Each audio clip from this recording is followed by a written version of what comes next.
Hello friends, आप सभी का स्वागत है आपके अपने YouTube channel GK in Hindi and English में।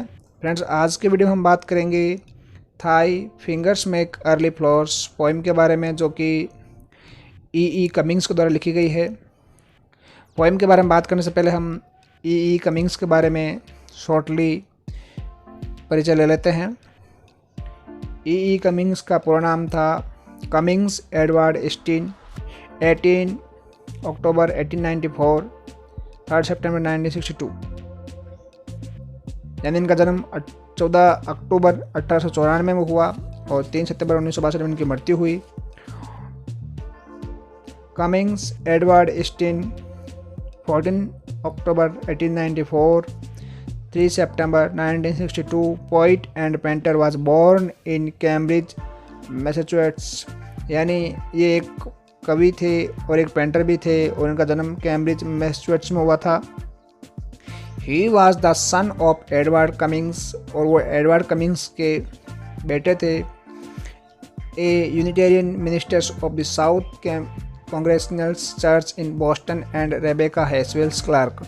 और उसके जो पिताजी थे वो एक यूनिटेरियन मिनिस्टर थे साउथ कांग्रेसनल चर्च में और बोस्टन में और रेबेका हैसवेल्स क्लार्क में। He was educated at the Cambridge Latin School and at Harvard College, where in 1915 he received his BA। यानी इन्होंने जो अपनी BA की पढ़ाई है वो हार्वर्ड कॉलेज में की थी और 1915 में इन्होंने BA की डिग्री प्राप्त की थी। Graduating magna cum laude in Greek and English, he received his MA from Harvard in 1916। और 1916 में इन्होंने जो MA की पढ़ाई है वो हार्वर्ड में पूरी की थी। सो फ्रेंड्स, पोइम स्टार्ट करते हैं। Thy fingers make early flowers. ये पोइम 1923 में लिखी गई थी। ये एक लव को एक्सप्रेस करने वाली पोइम है। पोइम में जो प्यार है उसकी सुंदरता के बखान के बारे में बताया गया है। मतलब किस हिसाब से जो प्यार है वो कितना पावरफुल होता है, कितना उसकी जो सुंदरता है उसके बारे में बताया है। The poem the fingers make early flowers is one of the representative love poems by E Cummings. यानी जो पोइम है the fingers make early flowers, ये प्यार को दर्शाने वाली जो कविताएं लिखी गई है ए कमिंग्स के द्वारा, उनका सबका ये प्रतिनिधित्व करने वाली पोइम है। The poem expresses N intense patience in the form of controlled beauty and property. और ये प्यार की सुंदरता और उसकी औचित्य के बारे में वर्णन करती है, उसका बखान करती है। The poem is remarkable for its delicate wit, melodic power and verbal precisions and clarity. और जो ये जो कविता है इसकी जो विट, इसकी मेलोडिक पावर और वर्बल प्रिसीजन्स एंड क्लैरिटी है वो उसके कारण जो कविता को वो है असाधारण बना देती है। हम अब कविता का जो टेक्स्ट है वो देख लेते हैं। Thy fingers make early flowers of all things, thy hair mostly the oars love, a smoothness which sings. Thought love be a day, do not fear, we will go among the wettest feet crisply are straying always. The most eyes are at kisses playing, whose strangeness much says singing. Though love be a day, or which girl are thou flowers bringing? To be thy lips is a sweet things and small death. He I call this beyond wishing. If this thou catch else missing, though love be a day and life be nothing, it shall not stop kissing. So friends, इस कविता का हम हिंदी में summary देख लेते हैं। यह कविता का जो मुख्य जो टेक्स्ट है वो था, thy fingers make early flowers. कविता 1923 में ये कविता लिखी गई थी। यह कविता ई कमिंग्स की लिखी गई लव पोइम्स की प्रतिनिधित्व करने वाली कविता है।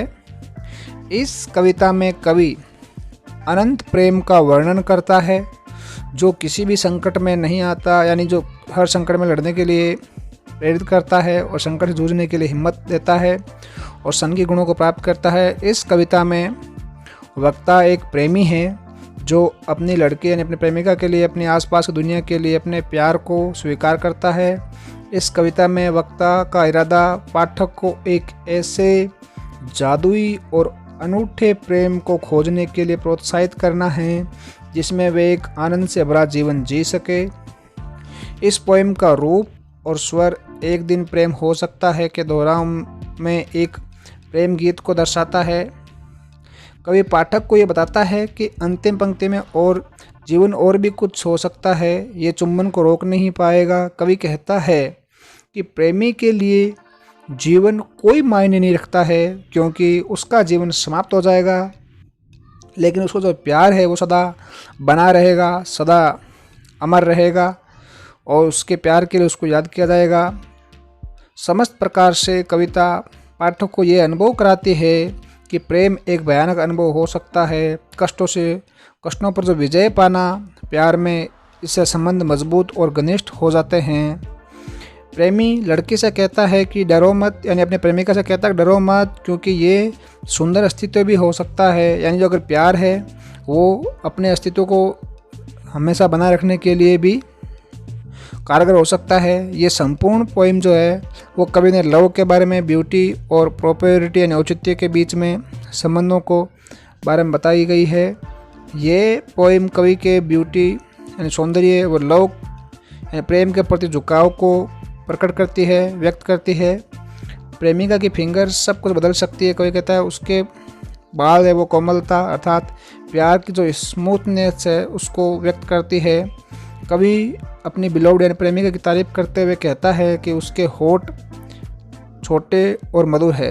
यानी कवि कहता है कि her lips are small and sweet, यानी उसको कवि कहता है कि उसकी जो बिलोव्ड के जो होठ है छोटे और मधुर है, जो मौत है बहुत ताकतवर है लेकिन फिर भी उसे पकड़ नहीं पाएगी, यानी उसको हरा नहीं पाएगी।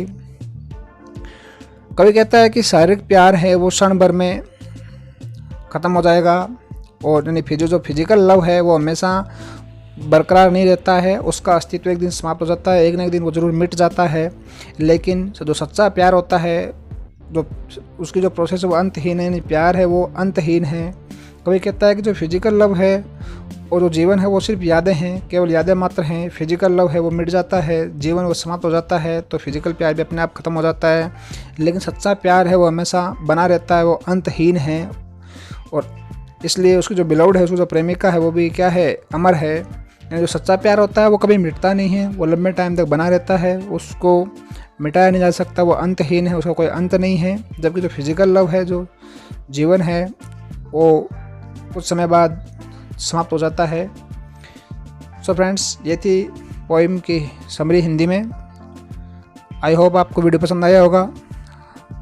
आप हमें कमेंट करके ज़रूर बताएं आपको वीडियो कैसा लगा और ऐसे ही आगे वीडियो आते रहेंगे। इसके लिए आप अपने जो हमारे चैनल उसको सब्सक्राइब कर लीजिए और कमेंट करके हमें ज़रूर बताएं। सो फ्रेंड्स, मिलते हैं अगले वीडियो में, तब तक के लिए bye bye, take care, thank you very much.